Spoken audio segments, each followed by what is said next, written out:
philosophy of consciousness was very simplistic.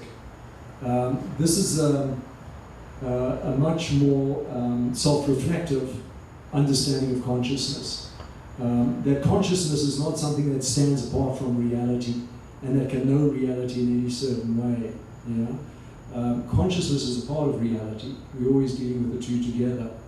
And so we're always looking at reality from within. You could say consciousness is the inner aspect of reality.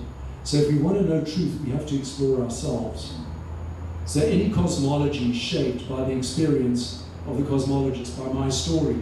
And that's why I tell my story. What I've discovered has been shaped by the vicissitudes, by the chance events of my life and the experiences I've had. But it's also an attempt to grasp the big picture. And I've been fortunate to get that through evolutionary cosmology, studying science at one of the top institutions of higher learning in England, studying history and philosophy of science. And yet whatever I come up with has to be mediated through face-to-face discussion in a community of equals, right? Because everybody else has a slightly different take on this. Everybody else experiences the story that I've just recounted of an evolving universe and finding ourselves in it from a different point of view, right? And this process has to be ongoing. The truth quest, philosophy, cosmology, has to be the central cultural value according to this model. It wasn't with Marx. With Marx there's an elite that figured it all out for everybody else. He had some idea of the whole person, but the various forms of Marxist-Leninism, even socialism, don't have a theory of spirituality, of religion, or philosophy. I don't know if that gets to it. I think there is a philosophy of religion, but that would be a whole other conversation. Sure, yeah, religion is essentially false consciousness, as opposed to what I'm talking about, which is spiritual experience, awareness of the mystery of the deep mystery at the heart of the structure of consciousness, reality. And that experience, this is what the mystics have been on about, this is what the shamans go on about. When you have that experience, it changes everything. It changes the way you behave, it changes your attitude towards people. You see it in spiritual people. Good examples of this, Nelson Mandela's, one of my favorite examples. A man whose mind was radically wide open, started off as a communist, got involved in terrorism and violent confrontation with the authorities. When he was in prison in Robben Island, he was big enough and deep enough to confront the Afrikaner, the enemy, on his own terms. Studied Afrikaans, learned their history, learned their poetry, saw their world from within their experience. When he negotiated with his chief jailer, Jimmy Kruger, addressed him fluently in Afrikaans, made his argument in terms of Afrikaner heroes. Mandela was growing. In this process, it wasn't simply know the enemy and through knowing your enemy, defeating him. Nelson Mandela was actually transformed in the process of negotiating with Afrikaner. He became a whole person, a bigger person. And along with that, became committed to the quest, became much more humble, much more respectful, much more open to diversity, much more loving. He was a completely different man towards the end of his life than he was at the beginning. You can see all the ingredients there right at the beginning in his early childhood in the Transkei thing. Do you want to continue this? It's helping me get some sense of how you see this, because you're obviously listening to me and interpreting it in terms of your world of experience, and the amount of time I've got to sort of present my experience of it. I'm throwing facts at you, but also trying to communicate something of the experience and how the experience is what it's all about. Yeah? Experience is feeling. And when we're talking about spirituality as opposed to religion, religion is dogma and doctrine and ritual. Spirituality is simply, these terms are all debased, first of all. We don't have a decent language for talking about these things in our culture. By spirituality, I simply mean a certain type of experience, types of experience, along which I would include mystical rapture, the Bushman definition of God, the Lakota sensitivity to nature and all living things. These are spiritual experiences. Buddhist compassion, loving kindness for living things. It's not something you do because someone tells you to do this. It's something you do out of the feeling of compassion and loving kindness. Quite clear in the Dalai Lama and any spiritual person. Anybody, when we encounter spiritual people, we know. But what you're defining as experience is basically the acknowledgement that you're not the center anymore. That there is a form of reflectivity and there is an existence beyond yourself. Exactly. To pay attention to your own experience and your own feelings is to recognize that other human beings also have experience which is different, right? So two things are happening that are opposite. You're tuning deeply into yourself, and at the same time you're becoming aware that other human beings also experience the world slightly differently. And that is a basis for an egalitarian society, for a democratic society. It's implicit in our ideas of democracy, but it's not developed explicitly in theory. No one talks about this. Our ideas of democracy and individuality are tied to property, private property, and the free market. What we need is a deeper definition of the individual, and that's what this offers us. Because we're not hung up about property, my property, your property, and competition. They spent a lot of time reflecting on the inside. They were well aware that everybody outside has a different inside. Yeah, that's the reflexivity you're talking about? Yes, but not just for human beings, from any beings, any creation. And when you're talking about the I, when you see yourself a reflection, is that you acknowledge that there is this God in the other being, whatever it's a human being or an animal. Right. It's the mystery of consciousness, and it leads you back, as indeed quantum physics is now recognized, to the paradox that consciousness is an aspect of material reality. It's not just in our heads. It emerges out of this evolutionary unfolding. It's there all the time, in a way, in a compact form, and it unfolds in the form of individuals, in the form of species, first of all, and then individuals within species, and in its most developed form in the human individual. And that's where we are today. And what we've got to do is deepen that and get back to that. And there are plenty of examples. I can give you strings of examples. I think Jigme Wangchuck, the king of Bhutan, wonderful example of introducing sort of Buddhist spirituality as a guiding principle in designing a nation state. He throughout GDP, gross domestic product, gross national product, is a measure of the good life, and institute GNP, gross national happiness. Are folks familiar with the example of Bhutan? A wonderful example, and then made the village the basic unit of democracy, the village and implicitly the individual. And this is actually what we're moving towards. But time is short, and we've got to speed this up, and what we lack is a political theory that identifies this and connects it to a democratic theory, to an economics of caring and sharing, and to problems that are also global. We can't just shrink back into little anarchist, self-sufficient villages, although that would be a bad idea as well. We've also got to have global levels of governance and national levels of governance and island levels of governance. We've got to have all these levels, but the center needs to be primal. And that's essentially what I'm... So, Louis, it seems like we have a fair bit of productive back and forth in exchange right now. So what do you... And since we have about half an hour to talk, might we raise the lights and kind of go on with the queue? There's some people on it. Governor, do you... No, okay, Maxine. Oh, sorry, I didn't realize. Okay, so I obviously share a lot of the same interests, and I'm thinking about this in a few different ways. And first, I have done some thinking about how indigenous environmental knowledge and wisdom is actually being sort of cherry-picked right now in the climate context, right? So adaptive management is looking at, well, how did the people do it before Western contact? And looking at specific methods rather than looking at the environment, sort of the larger environment in which these methods developed, right? The sense of connectedness, the sense of humility, the sense of seventh generation, right? Looking forward. And these are principles that I think I agree we need to sort of proceed and be infused in this sort of political economy before they can just be, you can cherry pick methods specifically for climate change, for example, because that's sort of the biggest ecological decision. But there are two things that kind of I keep thinking of as I watch your slides. One is, so how do you translate this into a good policy? Okay, great. I'm sure that's the last half of the slide. But the other thing, sorry, as I created my own little ecological disaster.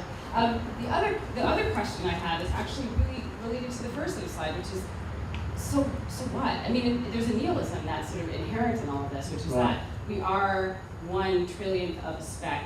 Right. And say we don't engage in these activities, we are, it's probably to our disadvantage as individual sort of cosmic beings, but what does it mean? I mean, my favorite astrophysicist reminds all of us that species on average have about 3 million years, so we're not going to outlast a lot of this. So I guess there's a larger sort of question about what this all... Metaphysical issue, sure. Yeah. What does it all mean? On top of, okay, then how do I make sure my children have healthy oceans? Maybe to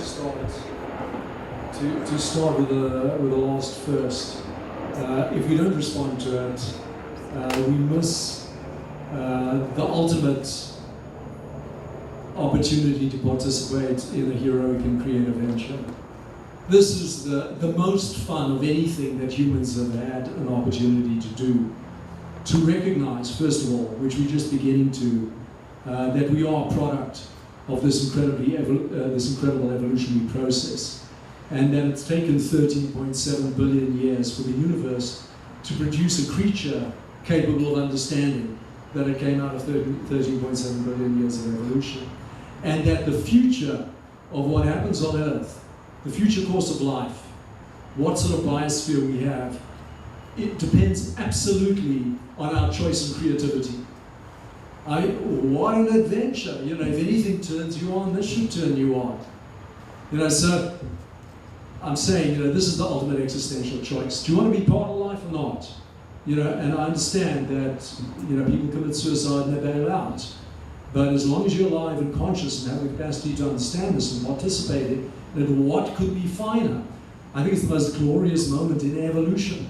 The human species has never had this opportunity before. We've got a technology which gives us incredible power. We're using it unconsciously. There's no head to the beast. Industrial civilization is expanding and growing like a cancer. And we've got the opportunity to turn the whole thing around really quickly and really simply, and in the process, feel a whole lot better about ourselves and about our immediate environment. Because the point about this model is that it feels good. We want to do it anyway. It's hardwired. You want to tune deeply into yourself. You want to have trusting relationships with other people that are not deformed by power, so you can speak honestly. These are our deepest needs, our deepest drives. We're hardwired for this process. Yeah. As to translate this into policy,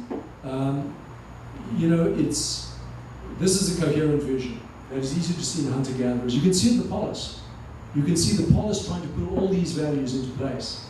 Self-sufficiency, small scale, direct democracy, the ideal of the amateur as the excellent human being, the good all-rounder, the whole person who knows something of all aspects of life. A commitment to knowledge driving politics. This idea of when you talk in politics, you should talk with paresia, Greek term that is specific for talking from the heart. Talking with paresia meant you put your life on the line, you spoke truth, and it should be self-evident to everyone else, and they in turn demanded an equivalent response. In other words, truth talking truth to power. It was part of the culture. Now the idea of talking truth in politics is almost a joke, except for our friends and exceptional individuals, who we love and admire, are so grateful for. There are people who do this, but it's often dangerous and difficult. So you can see many examples where this is taking place. It happens in corporations. CEO of Interface, Ray Anderson, happens in cities. You can see this happening in Belo Horizonte, the Brazilian city, democratizing the budgetary process, funds redirected towards education, towards recycling, towards environmental protection, literacy rates going up, corruption going down, civic involvement going up. You see in Porto Alegre, 100 other Brazilian cities have copied this model of decentralization. Now that's not mobilizing all the elements. It still needs wilderness immersion, still needs a shamanic or ecstatic relationship to the natural world. You do what you can with what you have. It's the old formula. You do what you can. What we need, what I believe is the most critical need, is a coherent vision. Because without the vision, you don't know where you're going, and you don't know what's missing. You can't get it all at once. I would never suggest that. And violence is definitely not the way. You don't tear apart institutions and build new ones from the ground up. You work where you are with what you have. And I've been given this incredible opportunity to work with this Salon. Since just before we start moving down the queue, there's a number of people on, about 10 now. I just wanted, since you brought us from the primal to the present, looking to the future, and kind of from the philosophical and spiritual to the political, structural, I wanted to bring, as we move around the room, bring Hawaii into the conversation as well, because we have a unique political culture here. One, the scale is kind of manageable. In some evenings, one can hold forth mere steps away from the state's chief executive. And more, obviously it's a state with extraordinary wilderness, and it's a state with a voiced and forceful indigenous tradition that is present in politics, putting forward visions of the future out of a different epistemological tradition. And so I'm curious. It's a perfect microcosm. Think about how these ideas can work here too. Bob, and then Kath, and then Stuart. Listening to you, I think I get the consciousness, the whole person idea of, poetic or religious kind of voice. Someone like Wendell Berry, a little bit later, he's agricultural, but he's talking about, not specialization, not experts, not productivity, all of that, and I can get a meeting of the minds in terms of our consciousness on the same level. And then I can see the stories and the dialogues on that level. But that quadrant of the whole community, even though you've given some hints there from Bhutan, sure. That's where I'm really, I'm not finding that kind of energy as I see it on the other side. Sure, thank you. Yeah, it's the idea that an individual can't thrive without a supportive community. If you're in a totalitarian state, it's hard for the free individual to survive.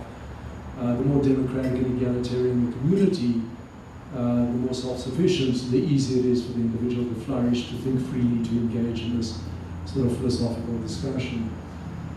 Truth-seeking or spiritual growth or psychological growth, whatever you want to call it. The model is Cyril Polis attempted it confined it to men, it excluded women. You have it in kibbutz, you have it in a lot of. What's interesting is that there are these openings in history, these liminal moments, where it's possible to be creative in politics, with vision, imagination, and consciousness. And you saw this, I saw this in Israel. This was part of my inspiration, the kibbutz movement, where all decisions are made by the collective. And the members, although there's a strong emphasis on the good of the community, people are very argumentative and very individualistic. And everybody wants to have a say, and it's inefficient in terms of going your way or going your way, but it's very efficient in terms of creating a happy, healthy community. Is that what you want more examples? And yet the community has to be so small. To make Right, exactly, That's exactly, where I sure. think it's from. That's Yeah, so it's not, You remember, one had to be able to walk across the polis in one day. Right. At the same time, there was a pan-Hellenic culture, and there was a sense of being part of, the human species and part of the cosmos. So, the idea is instead of moving towards centralizing everything, we balance centralization with decentralization. So when Porto Alegre decided to democratize the budgetary process, the first step was to set up neighborhood councils, which would be educated, where they'd get all the details about budget, they'd be getting a little bit of education, and these little communities would have more power than they ever had before. So they wouldn't run the whole show, but it's decentralizing decision making is an example of moving in that direction. Yeah? So you move in that direction. Eco-villages are contemporary attempts to integrate more of these elements. The ideal of the eco-village, the spiritual eco-village, is that the village would be totally self-sufficient, would be totally democratic, and would be committed to the spiritual, psychological, emotional development of each individual in their own way. Yeah? Now, you're never going to get a perfect society, and that's the whole point. This is not an end point, this is a process. Yeah? The truth quest is never over, as long as there's more human life to be lived. As long as the game is still going on, as long as the sun hasn't exploded and fried the earth, so the truth quest goes on. Yeah? What is important, what we have with this model, is an opportunity to take up political thinking to a higher level of self-reflection. In other words, what the great geniuses of political philosophy did. They sat and they looked at their society, said we're in crisis, examined their experience, engaged in debate with their contemporaries. I'm talking about John Locke, Thomas Hobbes, Rousseau, Marx, all these guys, primarily guys. And they came up with a vision and then had generations of followers, who bowed down and kissed the hand of the great guru. That misses the point. That's why all these visions became murderous, they became deadly, they were frozen. What we have an opportunity to do now, in fact, what is essential to do now, we can't go back to another ideology, someone else's fixed vision of the good life. We've got to commit our society at every level possible, most importantly education, to this ongoing process. Each one of us needs to embrace and cultivate in our own lives. Your life will be better. This is the promise. I promise you, your life will be better. If you reflect on your deep experience and expand your experience and seek out things like the shamanic resonance with wilderness, and recognize when you have it. I mean, the amazing thing is that I think most people who've had a healthy childhood have these experiences. They've just never had a culture which legitimates them and cultivates them and gives them the appropriate due in the society. They always thought, you're daydreaming and get a job, go to school, pass your exams. So these experiences are crushed and we lose track of them. My great gift in this whole game was that I never grew up, in a sense. I retained these memories from my childhood. I saw how badly damaged society was because I grew up in a really, really badly damaged society. But I was also really, really privileged. I had access to beautiful beach and bush, and we went on holidays, and and then I got a fantastic education. I could go back, I could visit the Bushmen, put it all together. I could study Native Americans. I came to Hawaii, studied Native Hawaiian literature, Native Hawaiian spirituality, Native American spirituality. All the pieces fit together. Yeah, this is what I have to offer. This is something that we can all do. The more we do it, the better it is for everybody, and we'll move in certain directions that you can point to. Bhutan, Ray Anderson, Interface, Belo Horizonte, the kibbutz, eco-villages. There are dozens. There are about 400 eco-villages now. The global eco-village movement is growing. Examples everywhere. I'm sure you can come to examples in Hawaii. Organic farming is an obvious one. Organic moving what Neil's trying to do, move Hawaii towards energy and food self-sufficiency, forces people to become more conscious of where your food comes from, how it's produced. And I would encourage you to pay attention to that experience. I think gardening and farming is, as it was for Native Hawaiians, and should become again a spiritual activity. It is the core of Native Hawaiian religion, the relationship to the kalo. It's at the center of the mythology. We need to get into these experiences, find a way if we can, and cultivate them. Does that? It does. So I'm gonna, since the clock ticks a bit, I'm gonna go through 2 or 3 people first, and then kind of redirect back, Kath and then Stuart.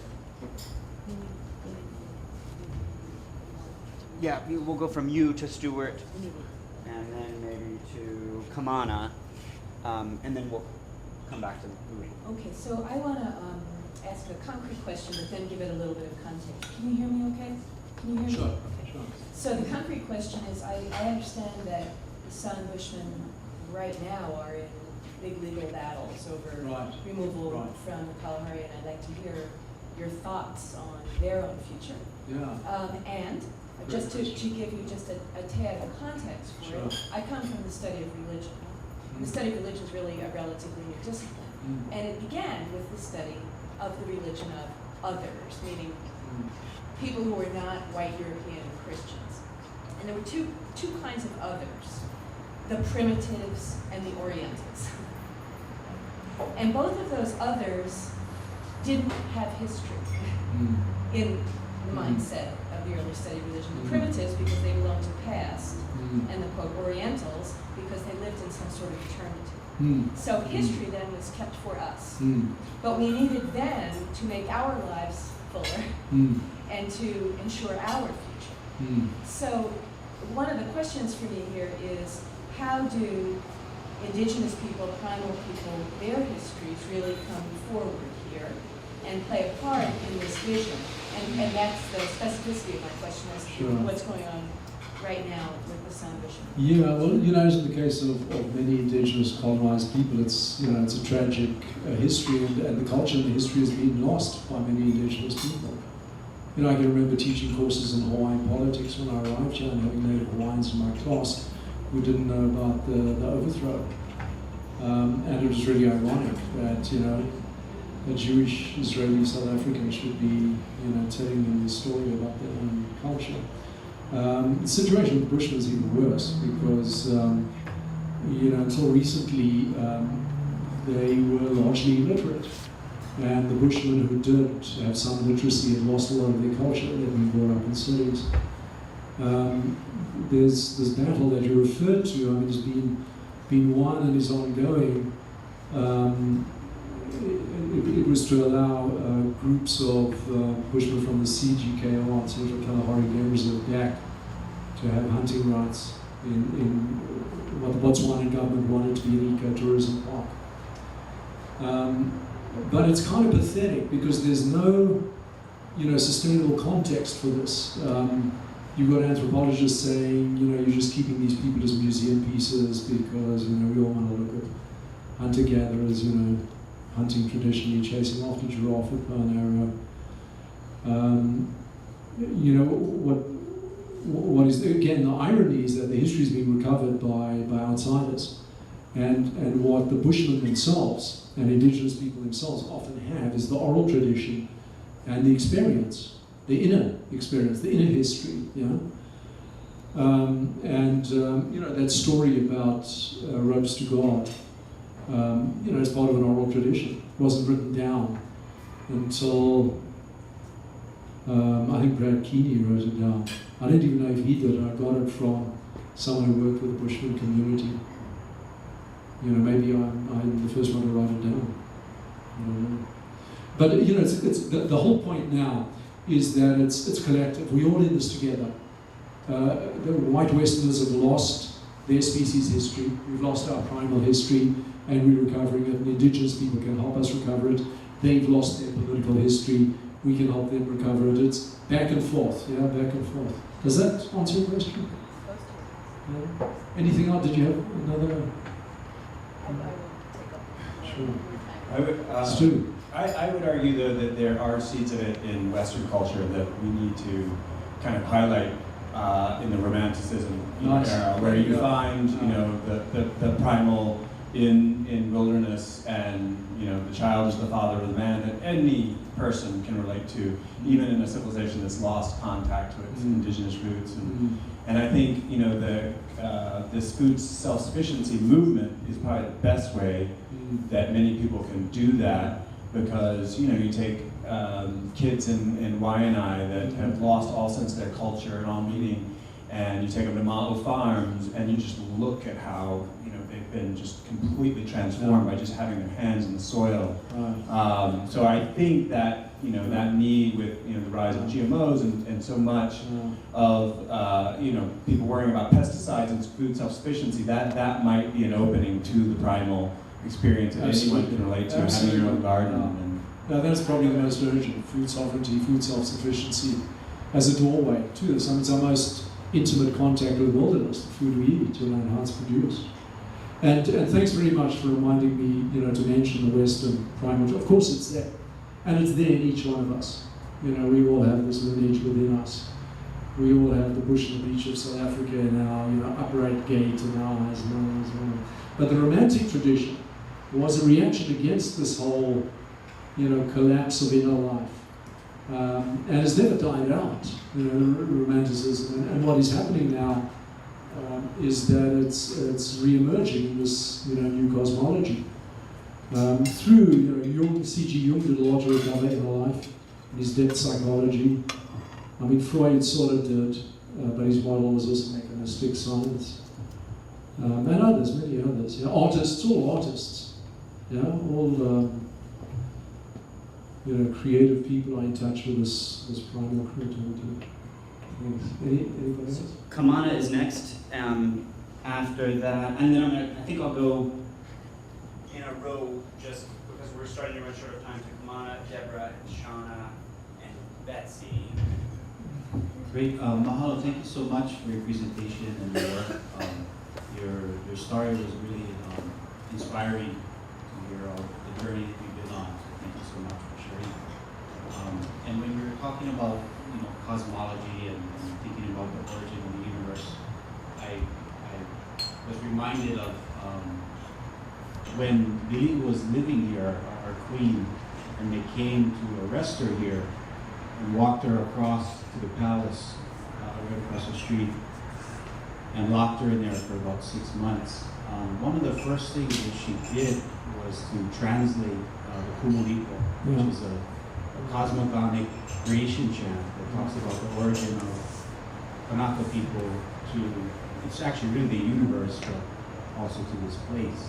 And so I just thought of that you know, irony in a way that here we are talking about cosmology, and here was this queen translating it, talking about and possibly reflecting on maybe a truth quest. So I wanted to know from you sort of what your philosophies would say about maybe something like social justice or ecology, and how are those related in the truth quest? How does the individualistic truth quest relate to? Sure. Yeah, thank you very much for mentioning Kumulipo and Hawaiian cosmology and the connection to Queen Liliu.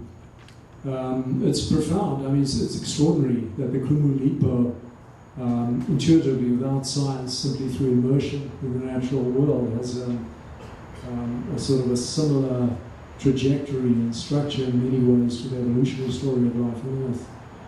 And I think that's a measure of the power of deep reflection, of intuition and sensitivity to the natural world. As for social justice and ecology, sure. I mean, I think that you know, the primal model is, those four quadrants depend on self-sufficiency, sustainability. The democratic community needs to be egalitarian, which needs to address issues of justice. It's the sort of theory of justice which would emerge from the primal theory of justice is not a collection of abstract rules and regulations which apply equally to all, since it recognizes the uniqueness of each individual human being, the needs and nature of each individual human being and each species and each individual member of each species. So, you know, it's How is that different from a relativistic floating notion of justice? And say, for instance, cultural practices that are horrendously used to women in the world.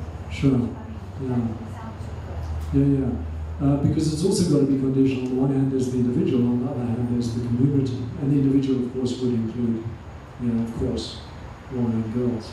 You know, deep respect for that, which would exclude, you know, forbid injustice, exploitation.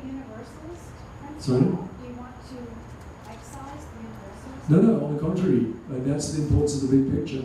These are opposites, you know? The big picture of the whole community. The individual needs to recognize, individual member of any species and any species within human society, that you're part of a whole, you're part of a community. You don't have your language, you don't have your culture, You don't survive without tight bonds to the community, without your mother and your father, with the extended family. So the model is a model where opposite values are in constant dialogue. And it's a model that's very hard for Western rationalism to grasp, because Western rationalism deals with non-contradiction. And a contradiction is supposedly deathly of meaning. A dialectical, primal cosmology understands meaning as coming from the relationship between opposites, the unique individual, the whole, the importance of the intact whole community, the whole community of being. So, again, you have this with discussion. Discussion criticizing takes apart any meaning. Whatever I say, whatever meaning I come up with, whatever idea I have about reality, you guys can think about it and find something to criticize in it. But then we've got to bring together all our experience into a shared big picture. Otherwise we do fall into relativism. Otherwise we can't act together, and we deform the structure of reality. We don't know who we are, where we are. Yeah. So opposites in balance is the model. It's and in that sense, it's a radical departure from this idea of absolute values, absolute freedoms, absolute rights, no responsibilities, absolute right of property, that sort of thing. Yeah? Since the moon is rising higher, and will therefore call some of us soon towards sleep, including our hosts, I'm going to ask the remaining people on the queue just to make kind of brief comments, and we'll go through them one by one without back and forth, and then Louis, you won't really be able to answer them as questions, but at least you can kind of begin to sum up. So, Deborah and then Shauna. Thank you. It's been an interesting conversation. On the graphic that was up there and is in the book, you have sort of these circles around the politics in the middle that still sort of encapsulates civilization and wilderness as these sort of separate circular barriers. And so at some point, and obviously we're not going to get the answer now, I'm curious about the ways in which you look at those divisions and relationships, because as an avid wilderness person, I see a connection to wilderness and see it as necessary, and I see the ways in which civilization mediate that and make it very difficult to do. But I'm also very afraid of the sort of romanticization of the wilderness in ways that can be problematic. So that would be my question or comment that we don't have time to get into. Shauna next. And then Betsy. I'm still really interested in the pragmatic application of this primal theory. If these values resonate with you in this framework, and you actually feel like you're an activist and go and want to make reforms, you come forward and you say that there's these primal values I want to apply in today's politics, and they say, well, you're not part of indigenous communities, so you're tossed out of the arena with that justification. Or then you come forward and say, but this is the result of my truth quest, and they're also tossed out of the arena for that justification. So I guess I just wonder about reconciling agency with resonating with these values in this framework and being able to actually participate in real pragmatic reform. And then Betsy. And of course, this Anthony and Denise, and then Governor, and then we'll close with. Yes, and I was just going to say that at this point we're all, of course, fascinated by the answers that you haven't been able to give to these questions that were just asked. But in any case, I had multiply like stars. Yes, exactly. I think we're many of us in this room are very, very sympathetic to the goals that you perhaps sketched out for the transformations of society. At the same time, two of the societies that you've labeled as models in one way or another are, it strikes me, complicated in terms of serving as utopic models. The first, ancient Greece, a society that gets talked about as democratic and yet was founded on slavery and disenfranchisement of women. And secondly, the Bushmen grew, and it could be complicated to cite them as a primal society when they have been transformed through contact with the outside world so fundamentally and in so many ways for generations and even centuries. So I guess my fundamental question is, in order to envision a utopian future in the ways that you are, do we in fact need a model in the past? Do we need a utopic model in the past? Or are we capable of moving forward collectively toward that utopia in the ways that you're talking about without having a reference point? Sure. Okay, it is a shame to move through these questions and let them float in the air, but great questions. we're not, as Louis said, this is a process. We're not going to wrap all of this up in one evening, and as these questions demonstrate, we're certainly not going to do it tonight. Hi. I think that a lot of us have been inculcated with this mythology of rationality and science, and it has displaced these primal mythologies. With that, I feel that we have maybe a nihilistic tendency to apprehending the greatness of the universe at some superficial level, and I take solace in, let's say, Teilhard de Chardin's belief that we are consciousness that has evolved to apprehend God or the greater consciousness.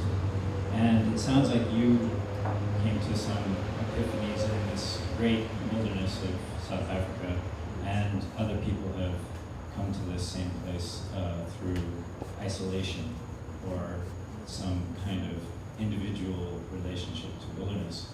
And in this time of great urbanization, how would you prescribe people to create that space for them to have that similar experience? Can I just quickly say there's a future primal toolkit at the end of the book. Nancy, Denise, Governor, and then we'll close. How does one adjudicate conflicting internal epiphanies that are supralinguistic and shamanistic and internal? Try to answer that Well, I just really appreciate your recognition of spirituality in thinking about this, but also that primal experience. And I think part of what our challenge is in modern days is so few of us have these sort of primal experiences from which to draw on, which you have. And I think of a couple of examples. One I remember I was with, at that time I was dating my husband, but he's from West Africa, and we were watching these slides of a friend who came back from a safari tour, and they were showing these wonderful animal shots, and he was saying, yeah, good meat, and that is really good as a barbecue. And a different view of how we live with nature. And the other part, I guess, is growing up in rural Pennsylvania in an Amish community, and thinking about some of the conversations we've had with our neighbors, where in that sort of religious environment, technology is this decision. It's not accepted. It's a choice at a very local level of what do we want to live with, and what is going to impact our rural community. So when telephones came in, at first that was accepted, and then they realized this is leading to a lot of gossip, and we don't need this, and bicycles move us far too fast. But most of us who are in an urban setting don't have those experiences to draw on, and you get a little bit lost in the spirituality of that kind of natural setting. And so, it's refreshing to sort of draw back on that, and it is a challenge that most of us don't have that.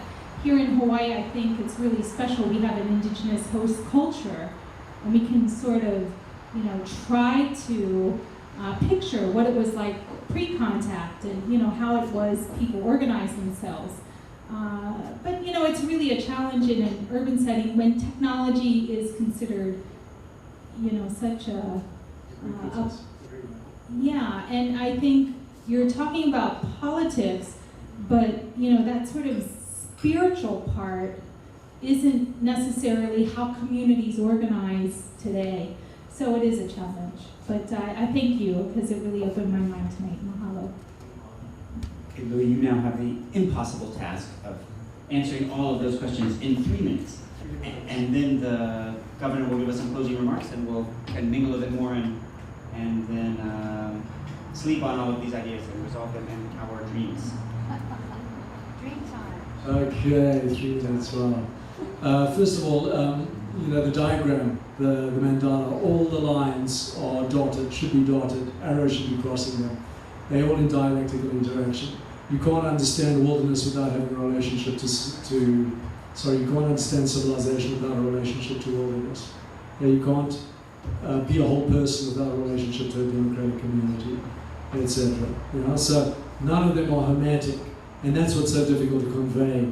I try to do this in the book repeatedly, over and over again, talk about the logic of boundary crossing.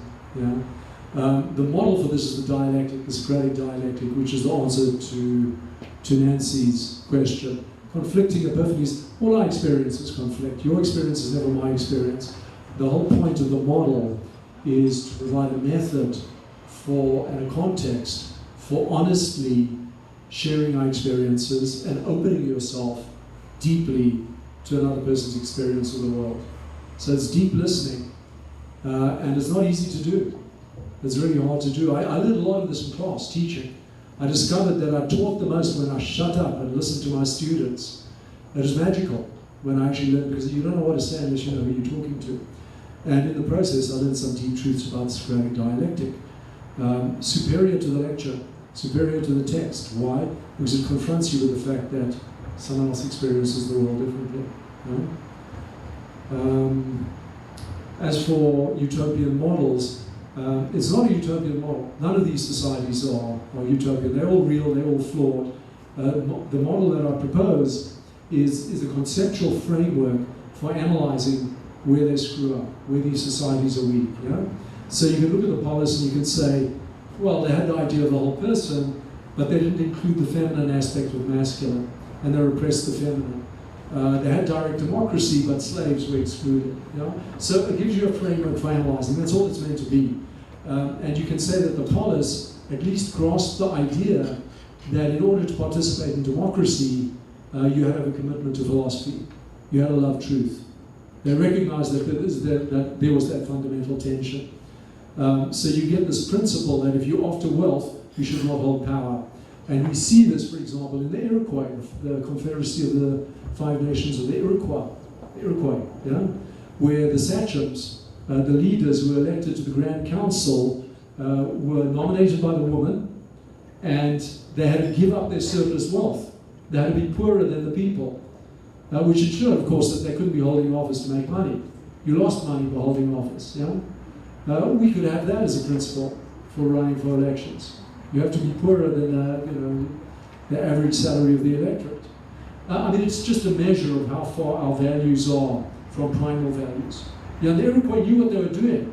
When we got the ideas for the separation of powers and checks and balances from the Confederation, they said, fine, very good, but you're missing the central point, and that is the spiritual teaching. And the spiritual teaching is grounded in this deep respect. Perhaps an answer to Denise's question. These experiences, I was lucky because I got them full bore original. Still tiny compared to a lot of people. But, what I try to show in the book throughout, especially towards the end, where I give examples of these values resurfacing, is that, spiritual people everywhere have these experiences. And, all it really takes is reflecting on who you are, how you got here, where you come from. Anybody with a brain capable of reflecting, with the time to reflect, that's what we don't have. We don't have time and encouragement to reflect. Why? Because you can't measure it. It's invisible. It takes place in your head. We get judged and rewarded in terms of measurable output. Our universities run on that principle. So, we've got to recognize it. We've got to cop to it. The most important things we're not doing.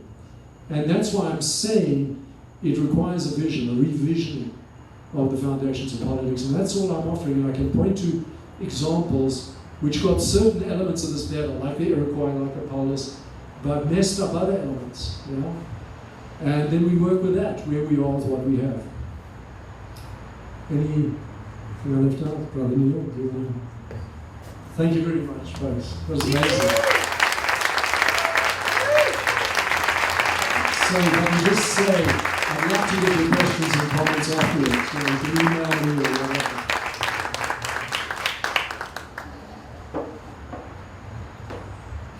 Thank you, Louis. I think I indicated at the beginning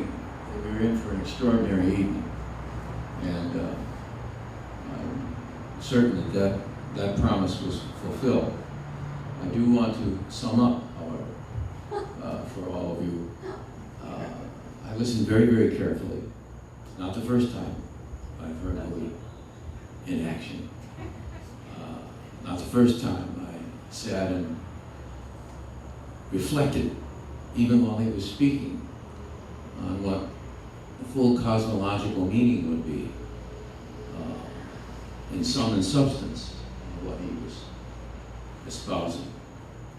And I think I conclude this evening by saying that he wanted us to see the big picture. Set aside your individual predilections. Set aside, separate yourself from your own petty cares. Take the big picture, embrace the big picture, and help me get reelected.